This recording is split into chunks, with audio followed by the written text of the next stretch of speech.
Konstitusi merupakan pernyataan tentang bentuk dan susunan suatu negara yang dipersiapkan sebelum atau sesudah berdiri sebuah negara. Konstitusi sebuah negara merupakan hukum dasar tertinggi yang berisi tata penyelenggaraan negara. Konstitusi merupakan hukum yang paling tinggi serta paling fundamental sifatnya. Konstitusi merupakan sumber legitimasi atau landasan otorisasi bentuk-bentuk hukum atau peraturan perundang-undangan lainnya. Oleh karena itu, konstitusi sebagai hukum tertinggi sebuah negara harus dimaksudkan untuk mencapai dan mewujudkan tujuan tertinggi bernegara. Dalam konteks negara Indonesia, tujuan tertinggi bernegara adalah seperti yang tertuang dalam pembukaan UUD NRI tahun 1945, yakni 1. Melindungi segenap bangsa Indonesia dan seluruh tumpah darah Indonesia. 2. Memajukan kesejahteraan umum. 3. Mencerdaskan kehidupan bangsa. Dan 4. Ikut melaksanakan ketertiban dunia. Ada dua macam konstitusi tertulis. Konstitusi tertulis adalah jenis konstitusi yang menjabarkan kerangka dan tugas pokok penyelenggaraan negara serta pemerintahan. Konstitusi ini lazimnya berbentuk naskah dan memuat cara kerja, fungsi, wewenang, serta tugas dari badan pemerintahan. Dilansir dari buku Sendi-sendi Hukum Konstitusi 2020 oleh Hotman P. Subea dan Asmaul Husna, konstitusi tertulis mengatur hal yang sifatnya dasar. Adapun hal dasar yang dimaksud ini berkait dengan kehidupan bernegara dan praktik penyelenggaraan negara. Selain itu, konstitusi tertulis juga bisa memuat peraturan hak dan kewajiban warga negara serta hak asasi manusia. Yang kedua, konstitusi tidak tertulis atau konvensi. Menurut Ahmad Asroni, DKK dalam buku Kewarganegaraan 2020, 2. Konstitusi tidak tertulis adalah konstitusi yang tidak berbentuk naskah. Meski begitu, jenis konstitusi ini melekat dengan tradisi dalam masyarakat, sehingga kehadirannya juga sama pentingnya dengan konstitusi tertulis.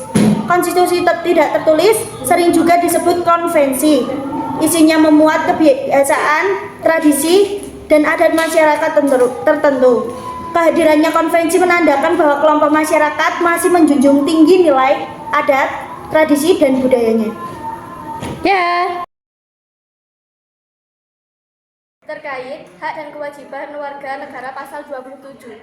1. Segala warga negara bersamaan kedudukannya di dalam hukum dan pemerintahan dan wajib menjunjung hukum dan pemerintahan itu dengan tidak ada kecualinya.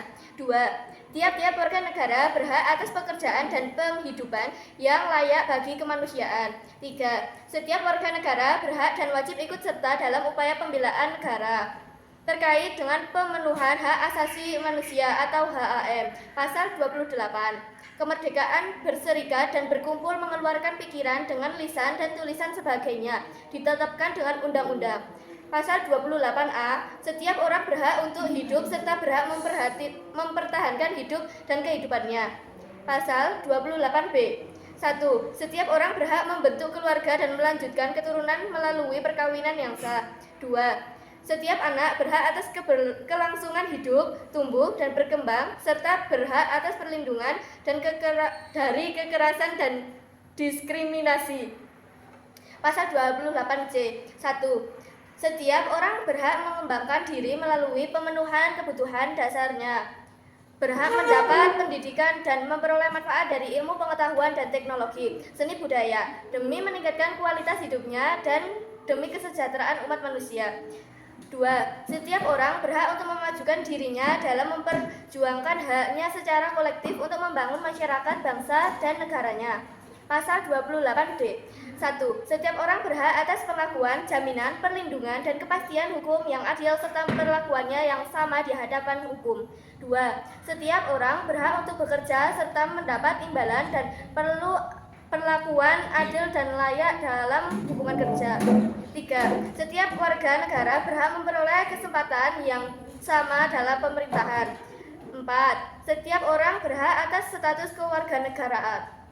Pasal 28E. 1. Setiap orang berhak memeluk agama dan beribadat menurut agamanya, memilih pendidikan dan pengajaran, memilih pekerjaan, memilih kewarganegaraan, memilih tempat tinggal di wilayah negara dan meninggalkannya serta berhak kembali. 2. Setiap orang berhak atas kebebasan meyakini kepercayaan, menyatakan pikiran dan sikap sesuai dengan hati nuraninya. 3. Setiap orang berhak atas kebebasan berserikat, berkumpul dan mengeluarkan pendapat. Pasal 28F. Setiap orang berhak untuk berkomunikasi dan memperoleh informasi untuk mengembangkan pribadi dan lingkungan sosialnya, serta berhak untuk mencari, memperoleh, memiliki, menyimpan, mengolah, dan menyampaikan informasi dengan menggunakan segala jenis saluran yang tersedia. Pasal 28G. 1. Setiap orang berhak atas perlindungan diri pribadi, keluarga, kehormatan, martabat, dan harga benda yang di bawah kekuasaannya, serta berhak atas rasa aman di bawah perlindungan dari ancaman ketakutan untuk berbuat atau tidak berbuat sesuatu yang merupakan hak asasi. 2. Setiap orang berhak untuk bebas dari penyiksaan atau perlakuan yang merendahkan derajat martabat manusia dan berhak memperoleh suaka politik dari negara lain. Pasal 28H. 1. Setiap orang berhak hidup sejahtera lahir dan batin, bertempat tinggal dan mendapatkan lingkungan hidup yang baik dan sehat, serta berhak memperoleh pelayanan kesehatan. 2. Setiap orang berhak mendapatkan kemudahan dan perlakuan khusus untuk memperoleh kesempatan dan manfaat yang sama guna mencapai persamaan dan keadilan. 3. Setiap orang berhak atas jaminan sosial yang memungkinkan pengembangan dirinya secara utuh sebagai manusia yang bermanfaat. 4. Setiap orang berhak mempunyai hak milik pribadi dan hak milik tersebut tidak boleh diambil secara sewenang-wenang oleh siapapun. Pasal 28I. 1. Hak untuk hidup, hak untuk tidak disiksa, hak untuk merdeka pikiran dan hati nurani, hak beragama, hak untuk tidak diperbudak, hak untuk diakui sebagai pribadi di hadapan hukum, dan hak untuk dituntut atas dasar hukum yang berlaku. Surut adalah hak asasi manusia yang tidak dapat dikurangi dalam keadaan apapun. Terkait dengan jaminan beragama, pasal 29. 1. Negara berdasar atas ketuhanan yang Maha Esa. 2. Negara menjamin kemerdekaan tiap-tiap penduduk untuk memeluk agamanya masing-masing dan untuk beribadah menurut agamanya dan kepercayaannya itu. Terkait dengan bela negara, pasal 30. 1. Tiap-tiap warga negara berhak dan wajib ikut serta dalam usaha pertahanan dan keamanan negara. Terkait pendidikan dan kebudayaan, pasal 31. 1. Setiap warga negara berhak mendapat pendidikan. 2. Setiap warga negara mengikuti pendidikan dasar dan pemerintah membiayainya. 3. Pemerintah mengusahakan dan menyelenggarakan satu sistem pendidikan nasional yang meningkatkan keimanan, ketakwaan, serta akhlak mulia dalam rangka mencerdaskan kehidupan bangsa yang diatur dengan undang-undang. 4. Negara memprioritaskan anggaran pendidikan sekurang-kurangnya 20% dari anggaran pendapatan dan belanja negara, serta dari anggaran pendapatan dan belanja daerah untuk memenuhi kebutuhan penyelenggaraan pendidikan nasional. 5. Pemerintah memajukan ilmu pengetahuan dan teknologi dengan menunjang tinggi nilai-nilai agama dan persatuan bangsa untuk kemajuan peradaban serta kesejahteraan umat manusia.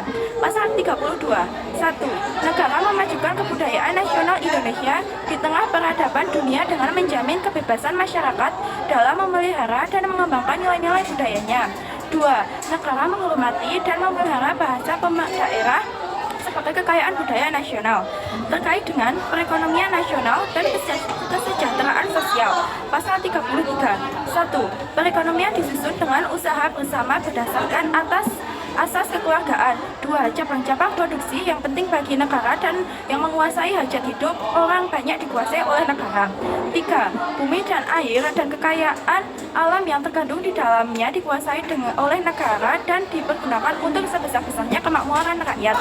4. Perekonomian nasional diselenggarakan berdasar atas demokrasi ekonomi dengan prinsip kebersamaan, efisiensi, berkeadilan, berkelanjutan, kewawasan lingkungan, kemandirian, serta dengan menjaga keseimbangan, kemajuan, dan kesatuan ekonomi nasional. 5. Ketentuan lebih lanjut mengenai pelaksanaan pasal ini dengan diatur dalam undang-undang. Pasal 34. 1. Fakir miskin dan anak-anak terlantar dipelihara oleh negara. 2. Negara mengembangkan sistem jaminan sosial bagi seluruh rakyat dan memberdayakan masyarakat yang lemah dan tidak mampu sesuai dengan martabat kemanusiaan. 3. Negara bertanggung jawab atas penyediaan fasilitas pelayanan kesehatan dan fasilitas pelayanan umum yang layak. 4. Ketentuan lebih lanjut mengenai pelaksanaan pasal ini diatur dalam undang-undang.